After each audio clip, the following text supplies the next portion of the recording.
कितनी कुर्बानियां महिलाओं ने भी दी हैं। महारानी पद्मिनी ने 20,000 क्षत्रियों और सभी महिलाओं के साथ जौहर किया, जिसको साका जौहर कहते थे। साका जौहर होता था कि क्षत्रियां अपने बच्चों को गोदी में लेकर, हमारी बच्चियां, हमारी बहुएं, बेटियां, बुजुर्ग माताएं, सबका एक ऐलान होता था कि अब आप जौहर के लिए तैयार हों। लोग उसको कायरता बताते हैं, इतिहासकारों ने लिखा है। मगर आप लोग जानते हैं कि ये जो मुगल थे, मुस्लिम, ये बहुत बदमाश किस्म के थे। ये मरी हुई औरतों के सबके साथ भी गलत कार्य करते थे। हमारी क्षत्रियों ने कहा कि चाहे हम हिंदू जिंदा हो या मुर्दा हो, हम अपने बदन से हाथ नहीं लगाने देंगे। तो उन्होंने ये तय किया कि हमको जौहर करना चाहिए। और जितने क्षत्रिय होते थे वो जब तक इंतजार करते थे जब तक वो भस्म न हो जाए, और जो भस्म होती थी उसको अपने शरीर से लगाकर केसरिया बांधकर और युद्ध में टूट जाते थे। ये जानते थे कि वहां अंत होगा, मगर बेहद बहादुरी से लगते थे। सिर कट जाते थे, धड़ लड़ते थे। ऐसी मिसाल संसार में कहीं नहीं, ये केवल राजपूतों में 1-1 किलोमीटर पर धड़ पड़े देखे गए, जो कि लड़ते लड़ते चले गए। तो ऐसा इतिहास हमारा रहा। उसके अलावा हमारी हाडी रानी हुई, जो कि बूंदी की थी। उन्होंने शादी का उनका गोना भी नहीं हुआ था। वो महाराणा साहब की खबर आई तो मुझे आने में थोड़ी देर लगेगी। सलूमर राव साहब को कहा कि आप उसकी तैयारी कीजिए युद्ध की। जवान थे, वो भी जवान थी, मेरा ख्याल 15-16 साल की होंगी। तो जब सलूमर के राव साहब युद्ध के लिए निकले तो उन्होंने अपने एक सिपह सालार को भेजा कि जाओ रानी साहब, मुझे स्मरण आ रहा है कि उनकी कोई याददाश्त लेकर मेरे पास आओ। तो आप देखिए, उस क्षत्रिय उस बालिका ने ये सोचा कि अगर मेरा स्मरण महाराणा करेंगे, राव साहब करेंगे, तो हो सकता है कि ये युद्ध हार जाए और हम इसमें परातंत्र में हो जाए। तो उन्होंने अपनी दासी को बुलाया और कहा कि सोने की थाली लाओ। कटारी निकाली और अपनी गर्दन काट के उस थाली में रख दी। ऐसी मिसाल कहीं मिलेगी। और उन्होंने कहा इसको चुनरी लाल से उड़ा दो और जाना वहां पर उनको देना राव साहब सलूमर को कि ये रानी साहब ने आपके लिए तोहफा भेजा। जब रोमांच हो आया, जब उन्होंने ये देखा, उनके अश्रुपात होने लगा। उन्होंने वो रानी साहब की गर्दन अपने गले में लटकाई और युद्ध पर निकल पड़े। और वो युद्ध मुगलों को परास्त किया और उन्होंने वो युद्ध जीता। तो हमारी महिलाओं की भी कोई कुर्बानियां इस देश के लिए कम नहीं रही। मगर आज आवश्यकता है कि हमारी माता शक्ति अपने बच्चों में वो संस्कार दे। जैसे आपने सुना है, कथाओं में पढ़ा है कि अर्जुन जब अपनी पत्नी को चक्रव्यूह तोड़ने की विधि बता रहे थे, तो जब तक अभिमन्यु की माता, अभिमन्यु पेट में थे, जगती रही, तब तक अभिमन्यु ने वो सीखा, और जब वो सो गई तो नहीं सीखा, तो वो घुस तो गई मगर वापस नहीं आ पाए। तो संस्कार मां के बच्चों में होते हैं। महाराणा प्रताप को महाराणा प्रताप बनाने वाली उनकी मां थी, शिवाजी को शिवाजी बनाने वाली उनकी मां थी। तो आप लोगों को बच्चों में संस्कार डालने चाहिए कि वो देश के प्रति समर्पित रहें, देश के प्रति उनका धार्मिक सनातन धर्म के लिए बच्चे तैयार हों। और आज की परिस्थितियों में अगर कुछ गड़बड़ होती है तो हमारे नौजवान उसके लिए तैयार रहे। हो सकता है कि हमको दोबारा समाज को और देश को बचाने के लिए आगे आना पड़े।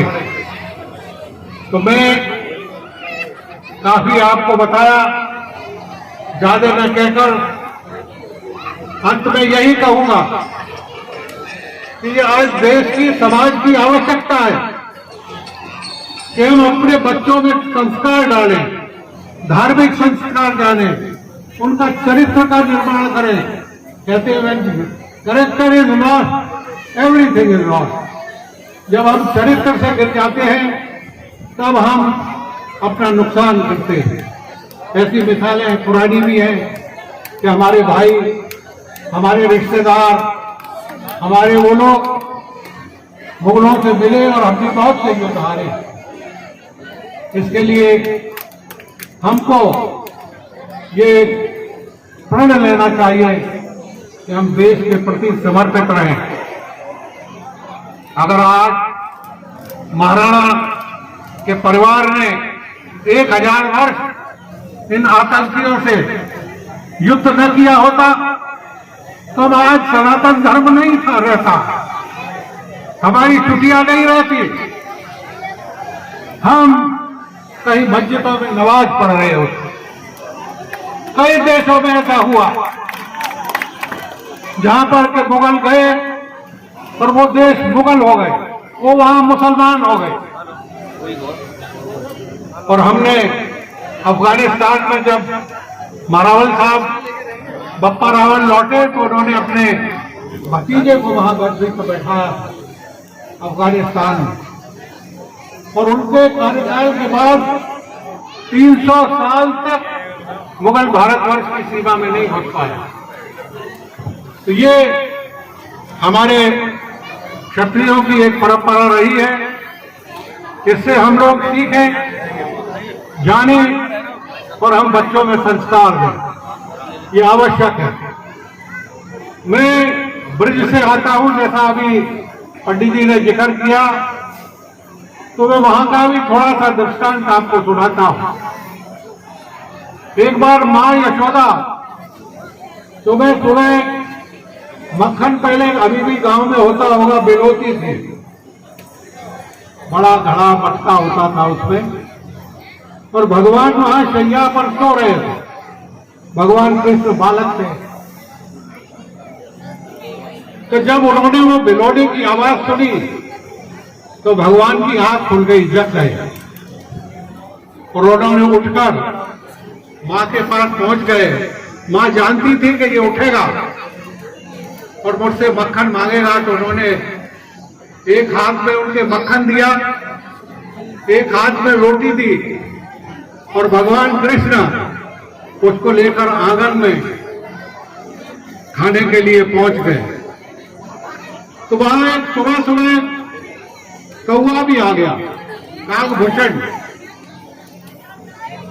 और भगवान जब मक्खन और रोटी खा रहे थे तो उनके कभी ऊपर से, कभी इधर से, कभी उधर से निकलता था। वो उसको छुपाने की कोशिश करते थे, मगर अंत में बालक कहां तक छुपाता, काग उस माखन रोटी को ले गया। तो उसमें लिखते हैं कि खेलत खात फिरे अंगना प्रभु, पैजनी बाजत पीरी कचौटी, और काग के भाग कहा कहिए, हरि हाथ से ले गए माखन रोटी। ये ब्रज की महिमा रही है। भगवान ने वहां बहुत लीलाएं की है। मुक्ति ने भगवान से कहा कि प्रभु आपके आदेश से मैं सबको मुक्ति प्रदान करती हूँ, कोई ऐसी मुझको बताएं जिससे कि मैं अपनी मुक्ति कर सकूं।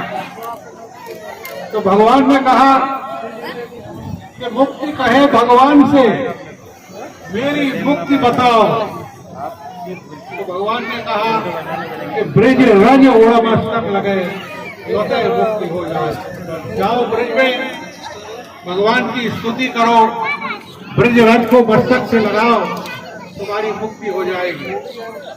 तो ये ब्रज की कुछ ऐसी अलौकिक कथाएं हैं जो भगवान ने वहाँ अपने बाल्यकाल में की है, जिसका श्रीमद् भागवत में और कई जगह उसका आता है वर्णन। तो हम ये निरंतर मांग करते आ रहे हैं। मैं अखिल भारतीय क्षत्रिय महासभा का अध्यक्ष भी हूँ। हमने 24 राज्यों में अपनी संस्था का गठन किया। हम निरंतर ये मांग करते हैं कि जो हमारे इतिहास को बिगाड़ा गया उसको दोबारा लाया जाए। तो आपको जानकर खुशी होगी, जब उत्तर प्रदेश के मुख्यमंत्री ने घोषणा की है कि हम क्षत्रियों के इतिहास को ऊपर लाएंगे तो मुगलों के इतिहास को हटा देंगे। केंद्र सरकार भी इस पर विचार कर रहा है। जो यूजीसी का कोर्स आएगा उसमें बच्चों को क्षत्रियों के इतिहास के बारे में पढ़ाया जाएगा। धार्मिक कथाएं होंगी, हमारे शूरवीर जो हुए हैं, देश के जो स्वतंत्रता आंदोलन में लड़े हैं, उनकी गाथाएं होंगी और एक माहौल बच्चों का बदलेगा, तो उसका पढ़कर उनमें देशभक्ति जागेगी। वैसे मैं अपना सूक्ष्म परिचय आपको दूं। मैं, आपने नाम सुना होगा, मारावल लक्ष्मण सिंह जी डूंगरपुर का, उनके छोटे भाई का मैं सुपुत्र हूं और डूंगरपुर का हूं। ये सौभाग्य की बात है कि मैं किसी वंश का हूं।